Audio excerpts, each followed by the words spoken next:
Welcome back. Thank you for staying with Newsline. We continue informing you.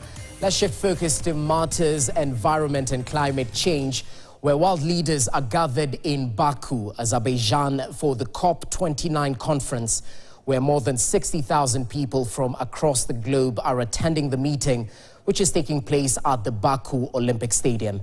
As Dennis Asseto reports, the parties approved new standards for international carbon markets today. Listen in. As COP29 enters its second day, the spotlight is on climate financing. World leaders and stakeholders have agreed to adopt new UN standards for international carbon markets, a significant step towards enabling countries to trade credits to meet their climate goals. Based on the Presidency's board and inclusive consultations, I trust that this proposal is acceptable for all. I now invite the CMA to adopt the draft decision contained in document PA/CMA/2024/L.1. COP29 President Mukhtar Babayev warned that without intentional action on climate change, the world will continue to suffer the severe impacts of climate-driven shocks.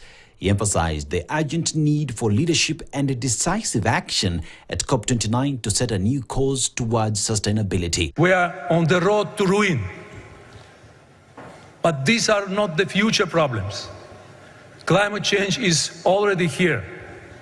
From flooded homes in Spain to forest fires in Australia, from rising oceans in the Pacific to barren plains in East Africa. UN Secretary General Antonio Guterres, on his part, said that COP29 must address climate finance for poorer nations, pushing for a concrete deal by the end of the talks. COP29 must tear down the walls of climate finance. Developing countries must not leave Baku empty-handed. A deal is a must, and I'm confident it will be reached.